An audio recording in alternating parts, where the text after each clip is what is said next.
Sejauh yang kita tahu, sejauh ilmu kita tentang apa yang dilakukan Rasul dan para sahabat setelah bulan Ramadan selesai, itu tidak ada yang namanya halal bihalal.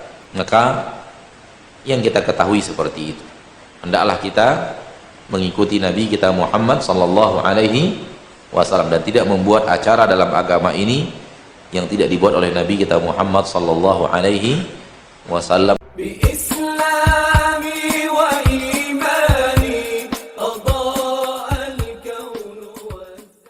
Assalamualaikum warahmatullahi wabarakatuh.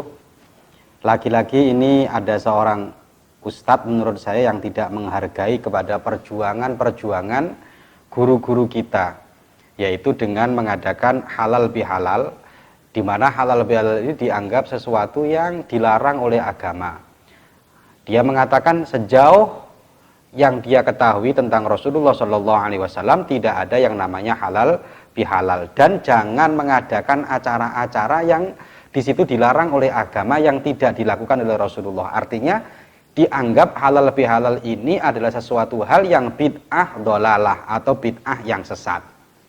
Nah, ini saya pikir tidak mengetahui sejarah bagaimana adanya halal bihalal itu dibuat oleh ulama-ulama kita yang luar biasa.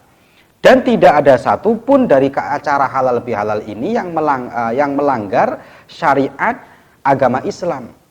Kalau kita mau meneliti dan pikiran kita tidak cupet, tidak pendek, maka halal bihalal ini justru maknanya luar biasa dan terakomodir kepada dalil-dalil yang umum yang diperkenankan bahkan dianjurkan oleh Rasulullah SAW. Jadi begini halal bihalal itu, makanya tahu dulu sejarah, baru kita berani menghukumi agar kita menghargai jerih payah ulama-ulama kita di mana dulu menyatukan Indonesia ini agar tidak menjadi polemik di waktu itu sehingga terjadilah persatuan dan kemerdekaan di Indonesia ini.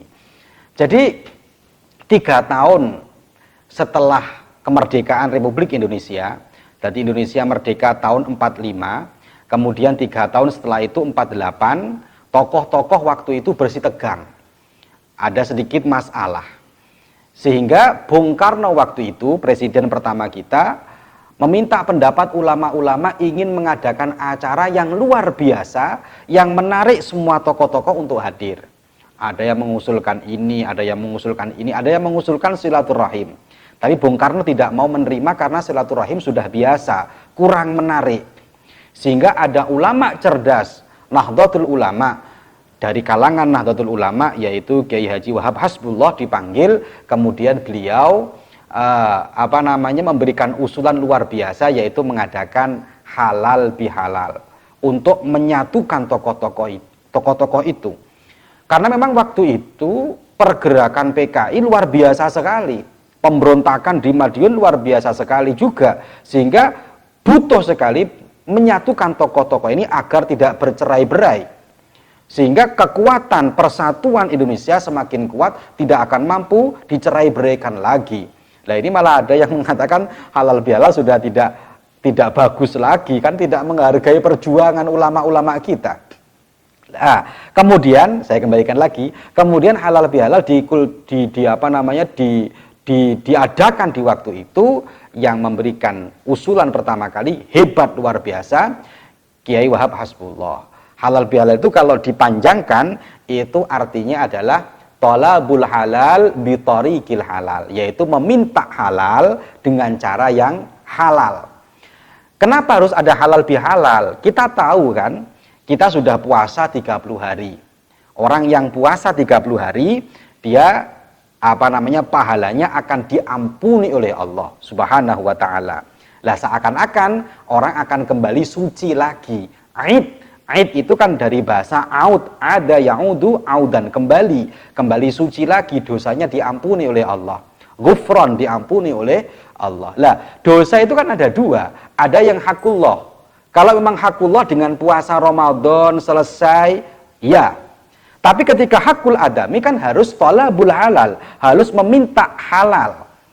Bi bitorikil halal, dengan cara yang halal, maka diadakanlah halal bihalal. Agar apa? Dosa yang berhubungan dengan Allah selesai, dosa yang berhubungan dengan urusan manusia juga selesai. Lah ini kan luar biasa sekali cara berpikir ulama, hikmahnya luar biasa. Apa nggak ada dalilnya? Ya kalau kita bahasa Jawa ini saumbruk dalilnya kalau mau.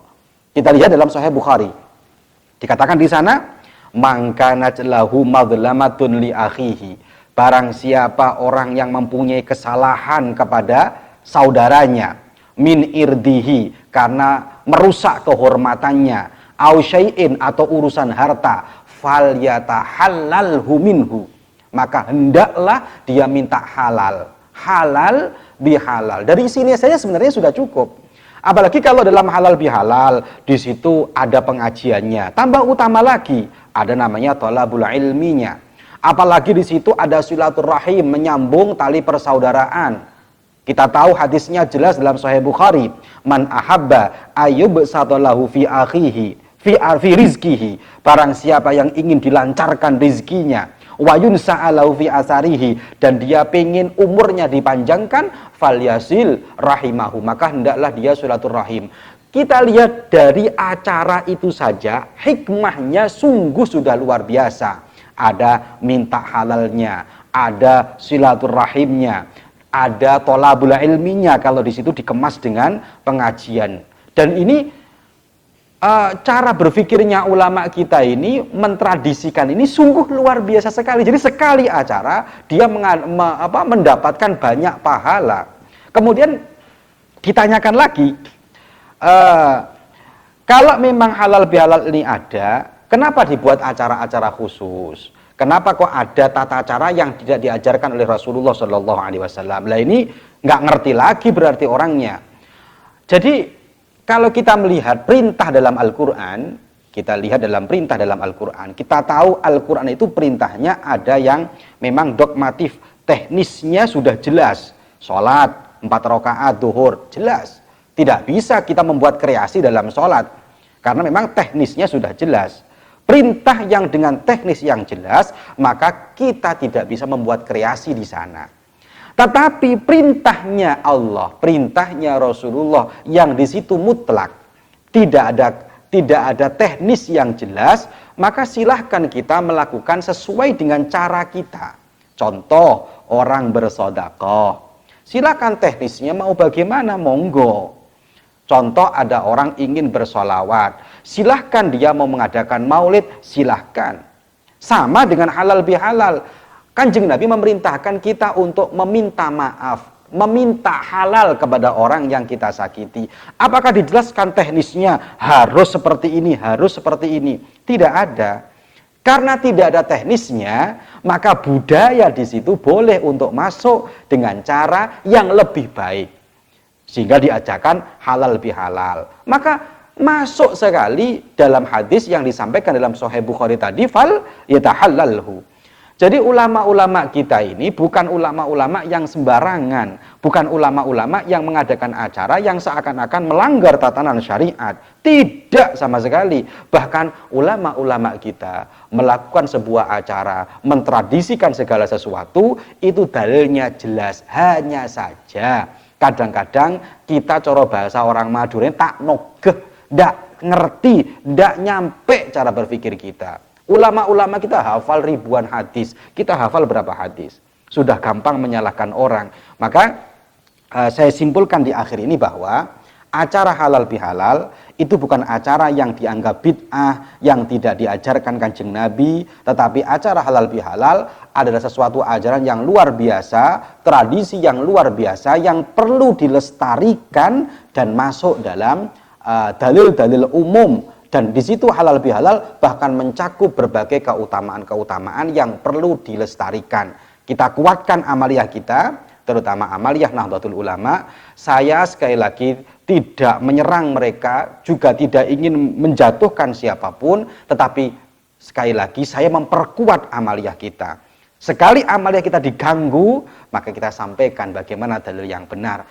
Tidak perlu mencaci, tidak perlu memaki. Anda tidak mau halal bihalal, monggo. Tapi mengatakan halal bihalal tidak ada dalilnya, lebih baik dijauhi. Lah ini adalah satu hal yang menyakiti kita sebagai warga Nahdlatul Ulama. Sekali lagi, halal bihalal bagus, dianjurkan, dan masuk dalam dalil-dalil yang umum, dan bahkan dianjurkan oleh agama ini.